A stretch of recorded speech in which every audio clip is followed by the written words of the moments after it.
Muy buenas noches, que el Señor los bendiga. Vamos a continuar con nuestro estudio de Teología Sistemática, hoy el capítulo 39, Elección y Reprobación. Estamos entonces en la parte de soteriología donde estudiamos acerca de la salvación, ¿verdad? Y tenemos una pequeña introducción entonces del material. Dice así: aconteció en aquellos días que salió un edicto de parte de César Augusto para levantar un censo en todo el mundo habitado. Eso encontramos en Lucas 2:1. Al comienzo de la narración de Lucas sobre el nacimiento de Jesús, se señala la autoridad de César Augusto, uno de los gobernantes más poderosos del mundo antiguo. Cuando un gobernante como el César emitía un decreto, la orden se imponía sobre todos los que estuvieran bajo su dominio. El decreto del César fue la razón por la que Jesús nació en Belén. Sin embargo, mucho antes que César Augusto empezara a emitir un decreto que haría que María y José tuvieran que viajar a Belén, Dios había emitido el decreto que haría que el Mesías naciera ahí. Más allá de los edictos del rey y emperadores siempre está el decreto del Dios Todopoderoso. Hasta ahí. Entonces esa es la introducción que tenemos del libro. Nos habla acerca de los decretos, ¿verdad?, de los reyes en el mundo antiguo. En el Antiguo Testamento nosotros también encontramos varias historias en la Biblia, especialmente en el libro de Esther, ¿verdad? En el libro de Daniel también encontramos, y algunos que eran de la cautividad en Babilonia del pueblo de Israel. Y ahí vemos una palabra que siempre se repite en la historia que dice según las leyes de los medos y de los persas, ¿verdad?, que eran leyes que sí o sí eran decretos, ¿verdad?, que sí o sí tenían que ser cumplidos, que no podían ser revocados, ¿verdad? Y eso es lo que nos trata de explicar también al principio. Lo que decretó entonces César Augusto en aquella época era algo irrevocable también. Y hace una comparación entonces con los decretos que hacen los seres humanos, ¿verdad?, unos reyes impuestos por Dios también, ¿verdad?, en el lugar donde ellos se encuentran. Más allá de todo lo que ellos puedan decidir o hacer, hay un decreto divino, ¿verdad?, que es también irrevocable. Y es mucho más irrevocable, ¿verdad?, de los decretos que puedan hacer los reyes de esa época, ¿verdad? Nosotros en el material habíamos ya visto, ¿verdad?, mucha más profundidad de lo que es acerca de la voluntad de Dios. Y precisamente en el material, en el capítulo 14, encontramos, ¿verdad?, que es la voluntad decretada de Dios, que se refiere al hecho de que Dios hace suceder todo lo que desea en su soberanía. No se le puede poner resistencia y sus decretos son irrevocables. Y encontramos un ejemplo entonces en Hechos 2:23, podemos buscar en nuestras Biblias.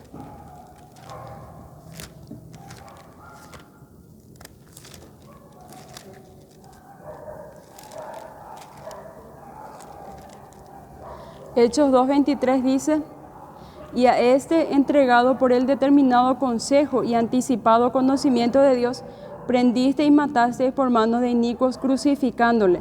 La palabra entonces que hay que resaltar en este versículo dice anticipado conocimiento de Dios. Todo lo que la vida de lo que iba a ser la vida del Mesías en la tierra, su nacimiento virginal, su ministerio y su muerte ya había sido decretado por Dios. Y encontramos en las Escrituras varias profecías de cómo sería, ¿verdad? Encontramos en diferentes épocas por diferentes autores, ¿verdad? Desde Génesis hasta el último libro del Antiguo Testamento nosotros encontramos lo que sería la vida, el ministerio, la muerte y la resurrección de Jesús. Un decreto divino que no se le podía hacer resistencia a ningún rey, ¿verdad?, de la tierra. Y entonces ese versículo nos da un ejemplo de lo que estuvimos viendo. Dice: los teólogos se ocupan de los decretos divinos porque sabemos que Dios es soberano. Su soberanía involucra su autoridad y gobierno sobre todo lo que ha creado. Dios gobierna el universo, por eso cuando emite un decreto según su consejo y plan eterno, ese decreto se efectúa sin falta. ¿Por qué entonces este estudio acerca de la salvación empieza con los decretos de Dios? Para que nosotros podamos entender que la salvación también es entonces enteramente de Dios. Él comienza esa obra, Él la perfecciona y Él la termina, ¿verdad? Entonces ahí nosotros vemos que parte entonces de la salvación del ser humano, o sea que toda la salvación del ser humano es un decreto divino también. Y ahí encontramos el segundo punto que ya anoté en la pizarra, que es predestinación. Dice, las Escrituras revelan muchos aspectos de los decretos eternos de Dios, pero lo que han provocado mayor controversia tiene que ver con su plan de salvación, principalmente el decreto de la elección. En este capítulo vamos a tratar la predestinación, una doctrina difícil, tal vez. La palabra predestinación provocará más discusión teológica que cualquier otra palabra en la Biblia. Cuando nos embarcamos en un viaje tenemos un destino planeado, un lugar en el cual esperamos llegar con seguridad. Hablamos de nuestro destino cuando nos referimos al lugar a donde nos dirigimos en el viaje. Cuando la Biblia le añade a esa palabra el prefijo pre, que significa con anticipación o antes de, está indicando que Dios ha decretado un destino para su pueblo. Entonces, la predestinación es una de las doctrinas también muy controversiales dentro del ámbito cristiano, ¿verdad? Algunos dicen que la salvación se pierde, otros dicen que la salvación no se pierde, ¿verdad? Entonces, tenemos varios puntos de vista en ese sentido, ¿verdad? Y en este estudio vamos a estar profundizando más para ver cuál de los dos tiene razón, ¿verdad? Empieza con un versículo entonces en Efesios 1, 3, 6. Pueden buscar en sus Biblias, en el material también trae. Efesios 1, 3 al 6 dice, Pablo escribió entonces, bendito sea el Dios y Padre de nuestro Señor Jesucristo, que nos ha bendecido en Cristo con toda bendición espiritual en los lugares celestiales. Asimismo, nos escogió en Él desde antes de la fundación del mundo para que fuéramos santos y sin mancha delante de Él. En amor nos predestinó por medio de Jesucristo para adopción como hijos suyos, según el beneplácito de su voluntad, para la alabanza de la gloria de su gracia que nos dio gratuitamente en el amado. Entonces, en ese versículo nos habla claramente de la predestinación. Dios ha decretado entonces el destino de su pueblo en cuanto a la salvación. Empieza entonces el versículo diciendo que nosotros somos bendecidos por la obra de Jesucristo. Nosotros en capítulos anteriores hemos visto acerca de la gravedad del pecado. ¿Recuerdan? En la sección que hablamos acerca del hombre en nosotros, hablamos de la gravedad del pecado, que todos estamos muertos en nuestros delitos y pecados, que estamos apartados de Dios y que merecíamos una condenación eterna, ¿verdad? En la parte de Cristología nosotros estudiamos que Cristo entonces ha provisto una solución para ese mal del ser humano. Y aquí en esta parte nosotros vemos que eso es por la gracia de nuestro Señor. En Cristo Jesús, entonces por la obra que Él hace en la cruz, en su muerte y resurrección, nosotros somos bendecidos en toda bendición espiritual en los lugares celestiales. Y Él nos escogió desde antes de la fundación del mundo. Es un decreto divino. Nosotros encontramos en la Escritura muchos ejemplos de esos decretos divinos. Encontramos en los evangelios de Jesús, por ejemplo, Jesús utilizaba palabras como me es necesario pasar por ahí para que se cumplan las Escrituras. Quiere decir que Él tenía una ruta en su mente de quién tendría que ser salvo, ¿verdad? A quién tenía que visitar y quién estaba destinado para encontrarse con Él en esa ocasión. Entonces, me es necesario pasar por ahí, es una cita divina. Él tenía que estar en una cita en ese momento, ¿verdad? Y ahí nosotros encontramos ejemplos ahí. Continuamos diciendo, cuando Pablo introduce las ideas de predestinación y elección en este pasaje, habla de nuestra condición bendecida. Pablo no veía la predestinación divina como algo negativo, más bien dentro de él evocaba un sentimiento de alabanza y gratitud y lo movía a glorificar a Dios. Quiere decir que el apóstol veía la doctrina de la predestinación como una bendición. De hecho, es una bendición que también en nosotros debe provocar un sentido de profunda gratitud y alabanza. Entonces, cuando hablamos acerca de predestinación, tenemos que sentirnos agradecidos por formar parte de la familia de Dios, por ser predestinados para salvación, ¿verdad? Sin embargo, hay personas que cuando se le habla acerca de predestinación, tienden a verlo del lado negativo. Entonces, Dios es un tirano, ¿verdad? Porque escoge a algunos para salvación y a otros le deja morir, ¿verdad? Entonces, quieren tratar a Dios como alguien injusto. Dice, cuando los teólogos reformados hablan de la doctrina de la predestinación, La discusión incluye lo que llamamos la doctrina de la gracia. Con la doctrina de la predestinación, tal vez más que con cualquier otra doctrina, se nos confronta con las profundidades y riquezas de la misericordia y gracia del Dios Todopoderoso. Si en nuestro pensamiento separamos la predestinación del contexto de esta bendición, estaremos luchando siempre con esta doctrina. Entonces, cuando nosotros entendemos el peso, la profundidad, toda la dimensión que tiene que ver con la predestinación y la salvación de Dios, a través de ella, nosotros podemos entender mejor cuál es la gracia de Dios, la misericordia que Él tuvo por nosotros, Somos más confrontados con eso, cuando entendemos realmente qué significa y dejamos a un lado los prejuicios, Juan Calvino, a quien se le considera el principal entre quienes ha formulado la doctrina de la predestinación, decía que en esta doctrina es tan misteriosa que debe tratarse con sumo cuidado y con humildad, porque fácilmente puede distorsionarse y ensombrecer la integridad de Dios. Si se maneja mal, la doctrina puede hacer que Dios parezca como un tirano que juega con sus criaturas, por así decirlo, que juega los dados con nuestra salvación. Hay muchas distorsiones de este tipo y si tú batallas con esta doctrina no estás solo. Por otro lado, creo que la lucha vale la pena porque mientras más sondeamos esta doctrina, más llegamos a ver la magnificencia de Dios y la dulzura de su gracia y misericordia. Cuando no entendemos a profundidad lo que es la doctrina de la predestinación, como estaba diciendo, tendemos a ver que Dios es alguien malo, ¿verdad? Entonces hay algo malo en su elección o hay quizás una voluntad maliciosa, ¿verdad?, hacia sus hijos. Y nosotros ahí ponemos en juego entonces la integridad de Dios mismo. Entonces Dios no es alguien íntegro, no es alguien de quien fiar, ¿verdad? Si es que está jugando a los dados, como dice, ¿verdad?, la suerte. A este le elijo, a este no, ¿verdad?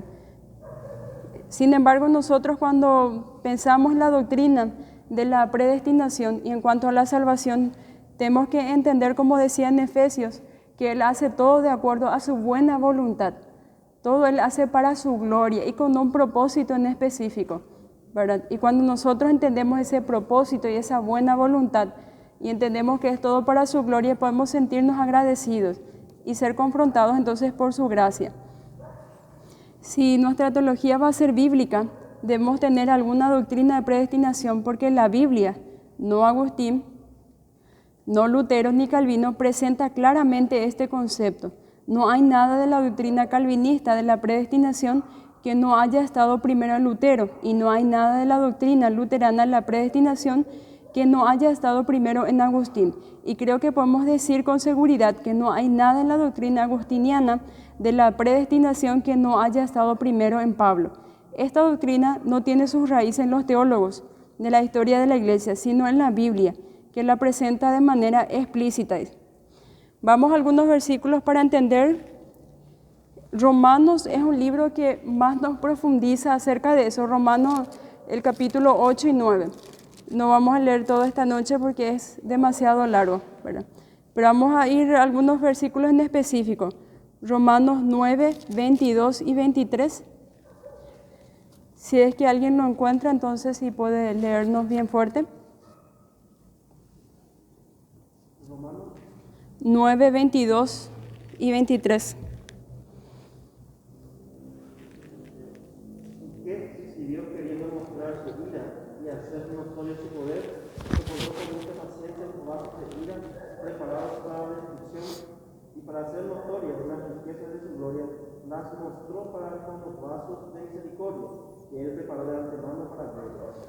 Entonces en ese versículo nos dice que hay vasos de misericordia y hay vasos entonces de ira y hay vasos que son utilizados entonces para demostrar su gloria.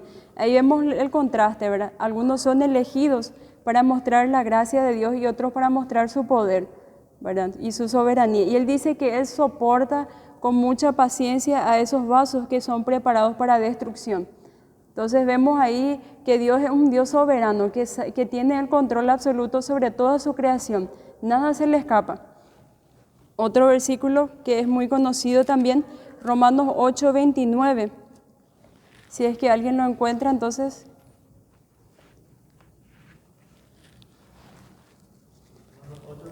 Sí, 29 y 30.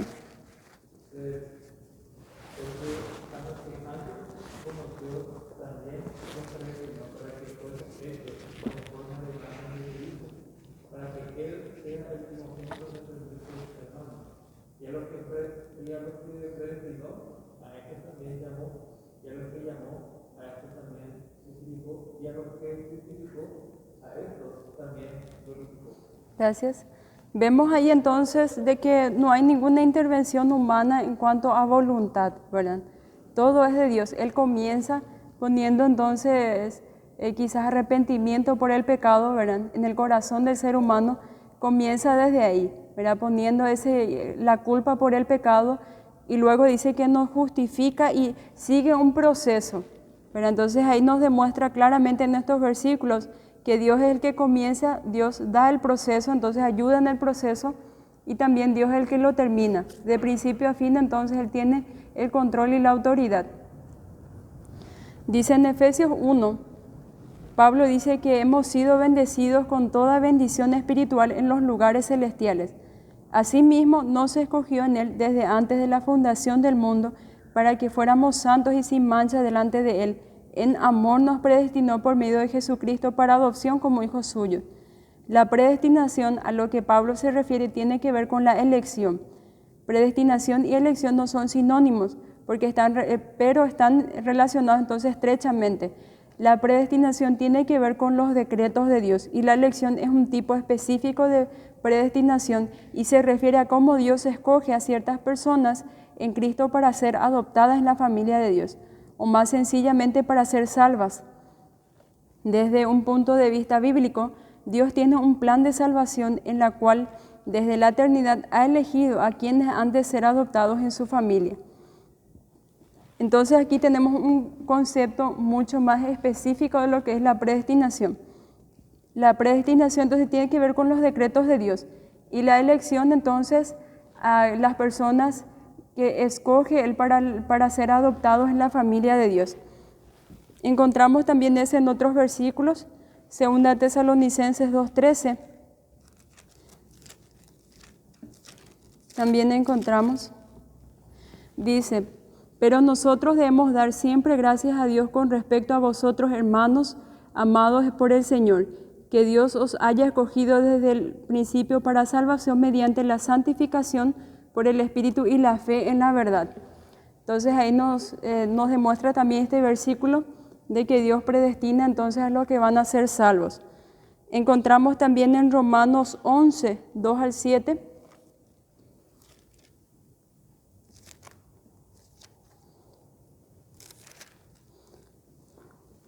Romanos 11, 2 al 7 dice,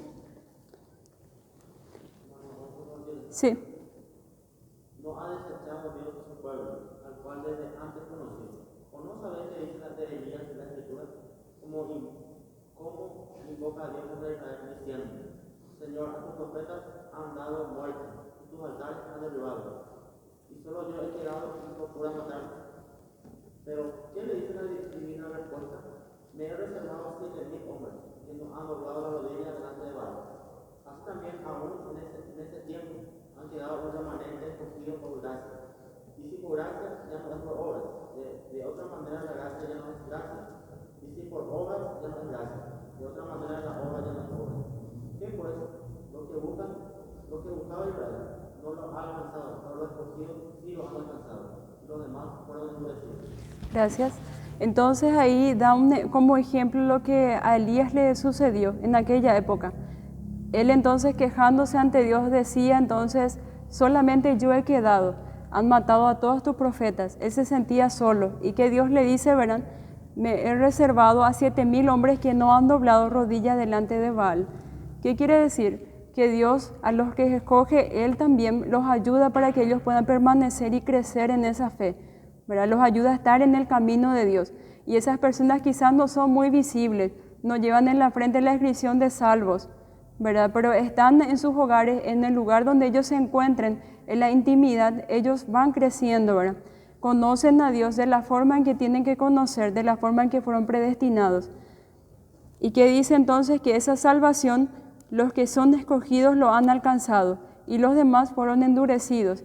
Termina así el versículo entonces, diciendo entonces que aquellos que son alcanzados, aquellos que están predestinados para salvación, siempre van a sentir el quebrantamiento por la palabra de Dios, siempre van a escuchar, van a estar dispuestos a escuchar la palabra de Dios, van a estar dispuestos a cambiar y la palabra de Dios va a ser algo que lo quebrante a ellos, ¿verdad? Y los ayude a mejorar. Pero aquellos que no están destinados para salvación son endurecidos, ¿verdad? Hay un contraste. Seguimos con el material y dice, casi todos los autores que tratan la predestinación y los decretos eternos de Dios concuerdan en que la elección es para salvación en Cristo, pero hay dos temas en discusión que surgen en este punto. El primero involucra lo que los teólogos denominan reprobación, que tiene que ver con el lado negativo de los decretos de Dios. La cuestión simple es esta: si Dios decreta que algunos sean elegidos para salvación, no significa esto que algunos no han sido elegidos y por lo tanto están entre los reprobados. Aquí es donde entra el asunto de la doble predestinación. El otro tema controversial tiene que ver con las bases sobre las cuales Dios hace su elección para salvación. Entonces acá nos habla sobre el título también del material sobre la reprobación, así como Dios ha escogido para los que van a ser salvos, aquellos que no han sido escogidos, entonces están entre los que han sido endurecidos, como dice en Romanos 11, 7, ¿verdad? Sus corazones han sido endurecidos. La raíz de esa palabra dice, entonces, que son reprobadas, son entonces personas reprobadas que no alcanzan, ¿verdad?, el estándar mínimo. Son despreciados, menospreciables, son poco o menor entonces de un estándar. Entonces, cuando nosotros pensamos en un estándar, generalmente un ejemplo para explicar mejor, entonces las evaluaciones que se hacen en los colegios o universidades, hay un examen que uno tiene que hacer, ¿verdad? Y generalmente ese examen en un 60% se pasa en el mínimo, ¿verdad? Y el que no llega a eso está entre los reprobados, ¿verdad? No alcanza el mínimo para poder salvarse. En este caso, cuando se habla de salvación y cuando se habla entonces de lo que Dios requiere de nosotros, es un 100%. Dios requería entonces el 100% de santidad, el 100% de los cumplimientos de las leyes.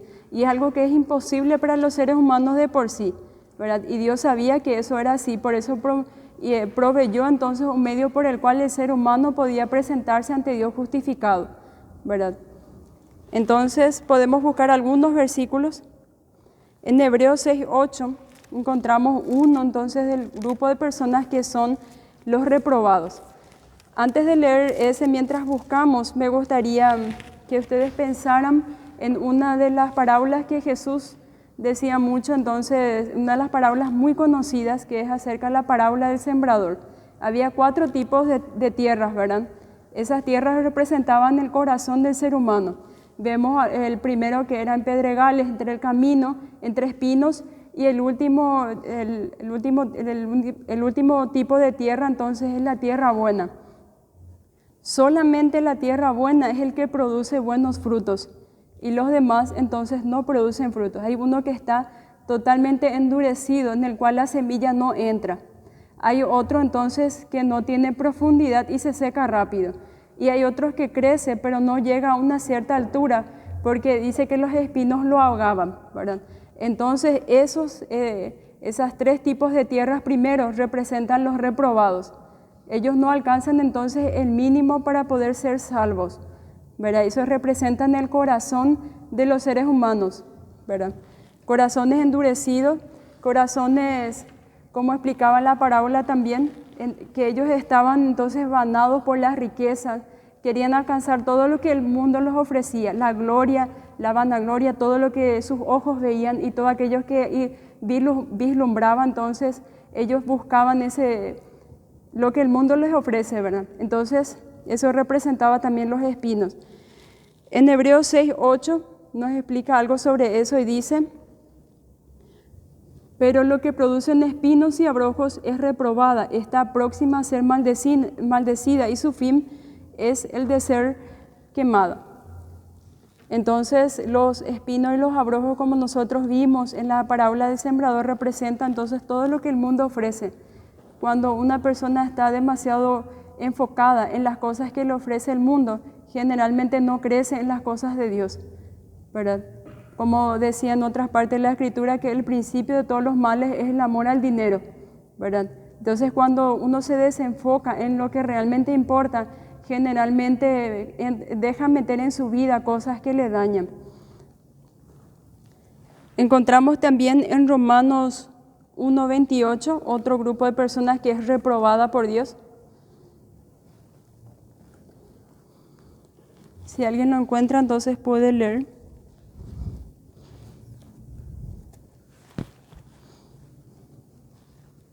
Y como ellos no aprobaron tener en cuenta a Dios, Dios lo entregó a una mente reprobada para hacer cosas que no convienen. Vemos entonces que los pensamientos negativos, los pensamientos malos, ¿verdad?, de las personas que no tienen a Dios son aquellos que están también reprobados delante de Dios. En una de las cartas de Pablo escoge que nosotros tenemos que pensar en todo lo que es bueno, todo lo que es agradable, todo lo que es de buen nombre, todo lo que bendiga y glorifique a Dios. En eso debemos pensar. Mira, entonces es un estándar bastante alto. Pero este tipo de personas que nos aparecen en Romanos 1:28, ¿verdad?, según nos explica acá, son entonces esas personas que siempre maquinan cómo entonces perjudicar a otras personas, cómo pecar, inducen a otros a pecar y se alegran cuando ellos están también en su mismo nivel, ¿verdad? Entonces esas son personas que están reprobadas.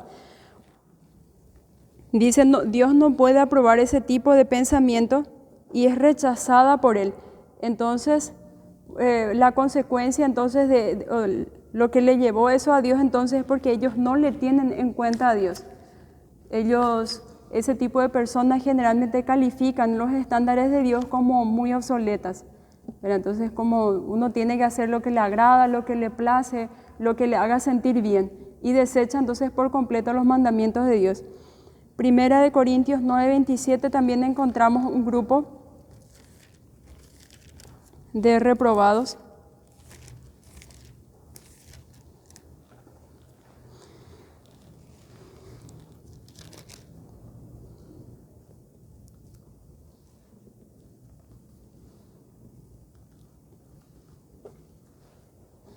Sino que golpeo mi cuerpo y lo pongo en servidumbre, no sea que, habiendo sido heraldo para otros, yo mismo venga a ser eliminado. Entonces vemos ahí un contraste. Si Pablo tuvo que hacer eso para que él no fuera descalificado, entonces quiere decir que esas personas que no son disciplinadas en cuanto a su salvación, ¿verdad?, no tienen, digámosle, un objetivo, un propósito, una misión en el cuerpo de Cristo, generalmente se desvía de los caminos de Dios. No logran una disciplina espiritual, no logran leer las Escrituras, no logran pasar en oración delante de Dios. Entonces vemos ahí que ese tipo de personas son eliminados. ¿Por qué? Porque, como estábamos diciendo, es el corazón que tiene espinos y abrojos. Se preocupa más por otras cosas, ¿verdad?, que por lo que realmente es importante. Segunda de Corintios 13, 5 al 6 encontramos otro grupo.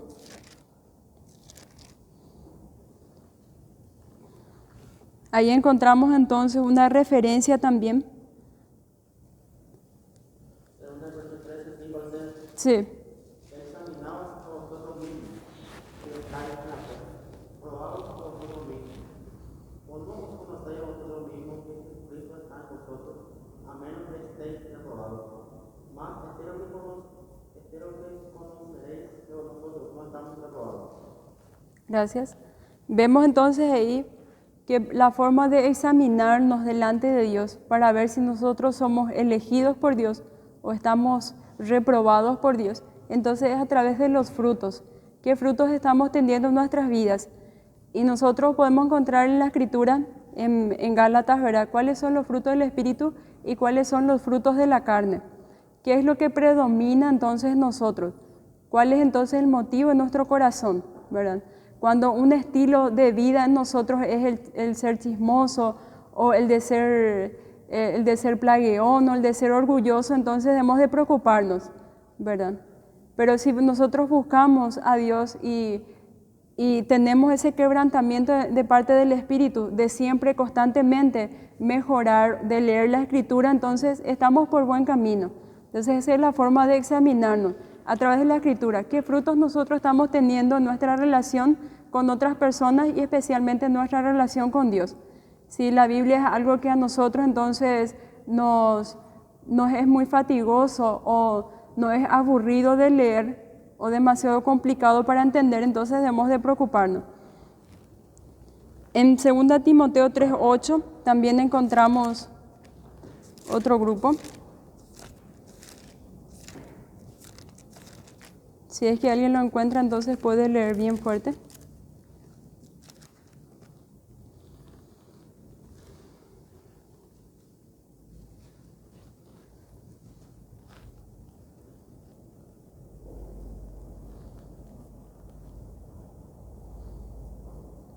Y de la manera que Janes y Jambres resistieron a Moisés, así también estos resisten a la verdad.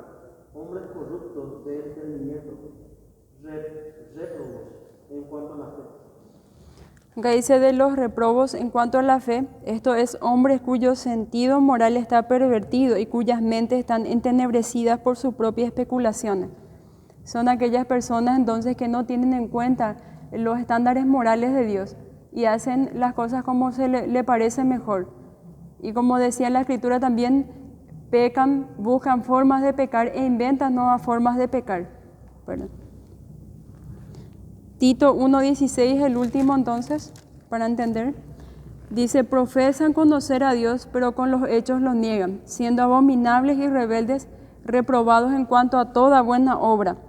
De los abominables que están reprobados en cuanto a toda buena obra, esto es, si se les pone a prueba con respecto a cualquier buena obra. Si ponemos entonces un estándar entre las buenas obras que ellos deberían de realizar y lo que realizan, entonces ellos no llegan ni a lo mínimo, ¿verdad? Entonces están reprobados de acuerdo en cuanto a la fe porque no producen obras que demuestren que ellos son escogidos por Dios, ¿verdad? Entonces eso en cuanto a la reprobación. Tenemos entonces un concepto general de lo que es la reprobación de acuerdo a la Escritura. El otro título, para ir avanzando, entonces dice el criterio de la presciencia. Una versión muy difundida de la predestinación se conoce como el criterio de la presciencia. La palabra presciencia contiene el vocablo ciencia, que proviene de la raíz latina de la palabra conocimiento. También tiene el prefijo pre, que significa de antemano o desde antes. La visión de presciencia sostiene que la elección de Dios se basa fundamentalmente en el conocimiento previo que Él tiene de lo que la gente hará o no hará. De acuerdo con esta idea, Dios en la eternidad pasada miró hacia los pasillos del tiempo y vio quién reconocería a Cristo y quién lo rechazaría. Y basado en este conocimiento previo, decidió adoptar a quienes ya sabía que tomaría una buena decisión. De modo que a fin de cuentas Dios nos eligió sobre la base de un conocimiento de que nosotros lo elegiríamos. Entonces ese es el concepto general de lo que es presciencia. Y entre los evangélicos también hay personas que creen eso. El grupo de personas que creen en la presciencia de Dios también creen que la salvación se pierde, porque dice que la salvación entonces comienza con el ser humano, una decisión personal, ¿verdad? Escuchamos mucho la frase, decídete hoy entregar tu vida a Cristo, pasa enfrente y repite esta oración conmigo, ¿verdad?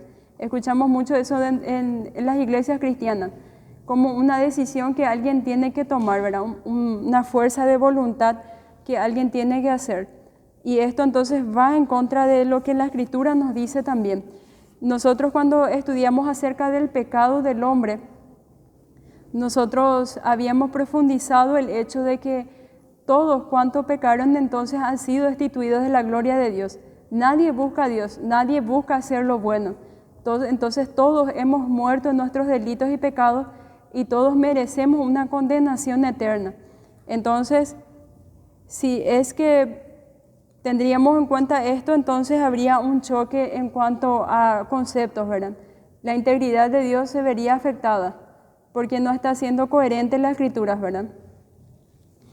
Dice, en mi opinión, esto no explica la doctrina bíblica de predestinación.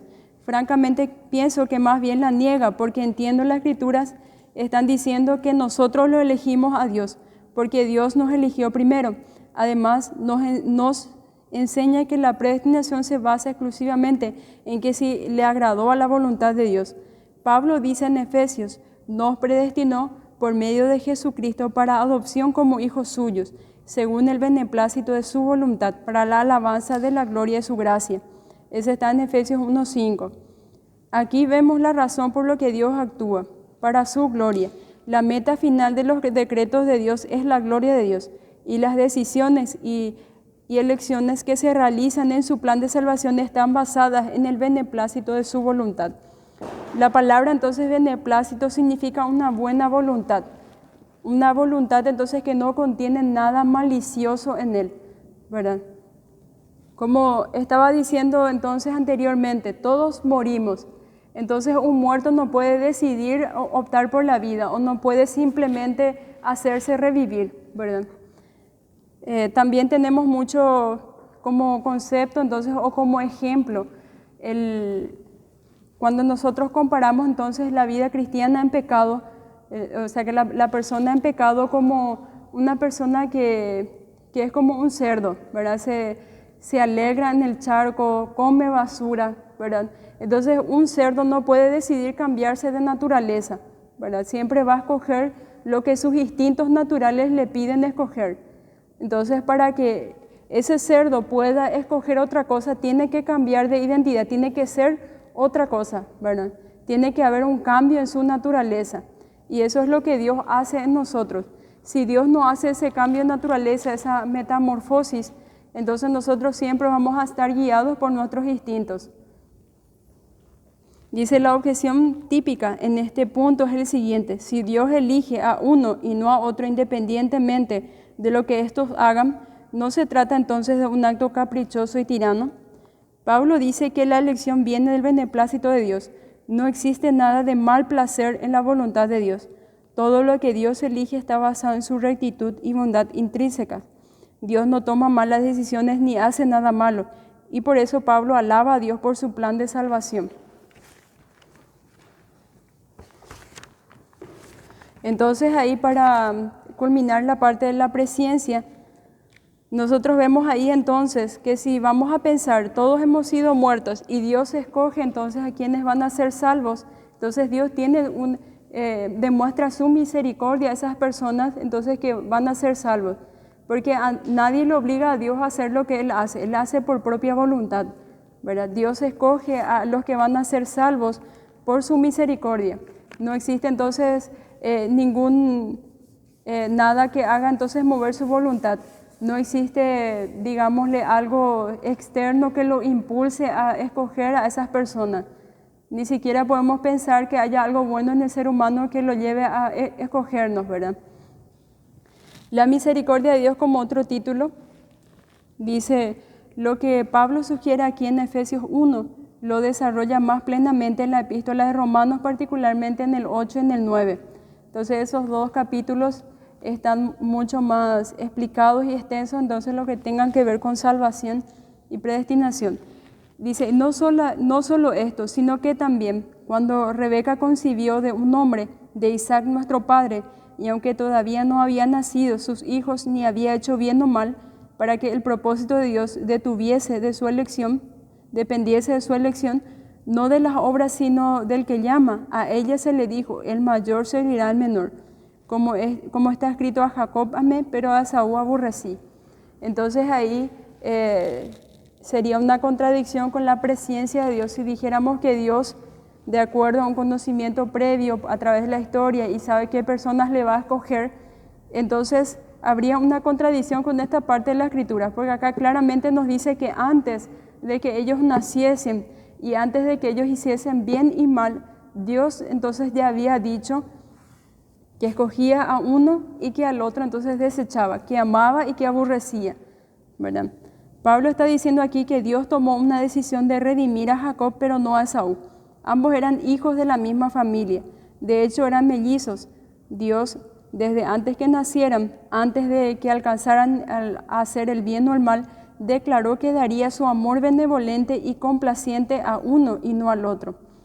Pablo continúa, ¿qué pues diremos? ¿Acaso hay injusticia en Dios?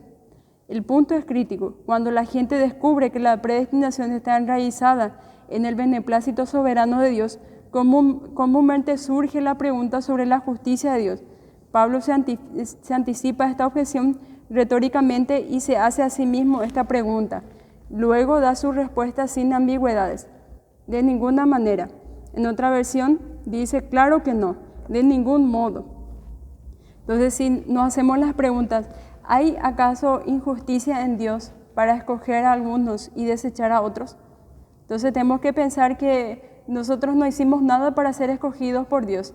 Y si Dios escoge, entonces tenemos que estar agradecidos y alabar entonces esa gracia que Él tuvo para con nosotros, su misericordia, ¿verdad? Porque no merecíamos. Sin embargo, nosotros merecíamos la muerte y si somos entonces sacados de esa muerte, entonces debería de provocar en nosotros una gratitud hacia nuestro Salvador. Luego Pablo nos recuerda la enseñanza del Antiguo Testamento, porque dice a Moisés, tendré misericordia de quien tenga misericordia y me compadeceré de quien me compadezca. Pablo señala que es prerrogativa soberana de Dios dispensar su gracia y misericordia de la forma en que Dios elija hacerlo. Entonces Dios escoge de quién va a tener misericordia, porque nadie merece la misericordia de Dios. Y Dios decide también de quién se va a compadecer, porque Dios entonces no está obligado a compadecerse de nadie. Si Él escoge compadecerse de alguien, va a ser entonces para su propia gloria. Cuando tratamos sobre la justicia de Dios en otro capítulo, notamos que todo lo que está fuera de la categoría justicia es no justicia. Ese vimos nosotros en capítulos anteriores. Dice, tanto la injusticia como la misericordia caen fuera de la categoría de justicia, pero la injusticia es mala y la misericordia no. Cuando Dios miró al género humano, raza de seres humanos depravados, caídos, viviendo en rebelión contra Él, decretó que daría misericordia a algunos y justicia a otros. Misericordia entonces que salvaría a algunos, elegiría para ser salvos, ¿verdad? Y justicia que algunos entonces iban a ser castigados. Esaú recibió justicia y Jacob recibió gracia. Ninguno de los dos recibió injusticia. Dios no castiga a la gente inocente, pero sí redime a gente culpable. Dios no redime a todos y no está obligado a redimir a nadie. Lo maravilloso es que Dios redima a algunos. Dice, luego Pablo da una conclusión. Por lo tanto, no depende del que quiere ni del que corre, sino de Dios quien tiene misericordia. De manera de quien quiere tiene misericordia, pero a quien quiere endurece. Pablo no podría ser más claro. Nuestra elección no está basada en nuestra carrera, en nuestros actos, en nuestra elección o en nuestra voluntad. A fin de cuentas, descansa solamente en la soberana voluntad de Dios. Cuando nosotros pensamos en la misericordia que Dios tuvo con nosotros al escogernos, nosotros tenemos que entender también que Dios no es que simplemente nos perdonó y ya. El castigo que nosotros merecíamos entonces lo recibió otra persona. Fuimos justificados a través de otra persona. La ira de Dios cayó sobre otra persona. Entonces nosotros somos entonces justos delante de Dios gracias entonces a la justicia de Cristo. Su justicia entonces fue puesta sobre nosotros para que nosotros podamos ser justos también y podamos entonces alcanzar misericordia de parte de Dios. Y así también entonces Dios endurece a aquellas personas que no están destinadas para salvación. Por eso hay personas entonces que se rehúsan a escuchar la Escritura o les es aburrido estar en una iglesia o le parece incomprensible entonces que haya personas que se deleiten en todo lo que tenga que ver con Dios, ¿verdad? Entonces, de eso se trató nuestra enseñanza de hoy sobre la elección y sobre la reprobación. Así como Dios escoge entonces quiénes van a ser salvos, también hay personas que están reprobadas, ¿verdad? Y sabemos que todo depende de Dios. Nada de lo que nosotros hayamos hecho o hayamos quizá esforzarnos por alcanzar algo podría ser inútil si Dios entonces no está de nuestra parte. Podríamos entonces zapatear, gritar al cielo, pero si es que Dios no nos acompaña, entonces será en vano. Por eso dice que no depende de quien corre ni de quien quiere, sino de Dios que tiene misericordia.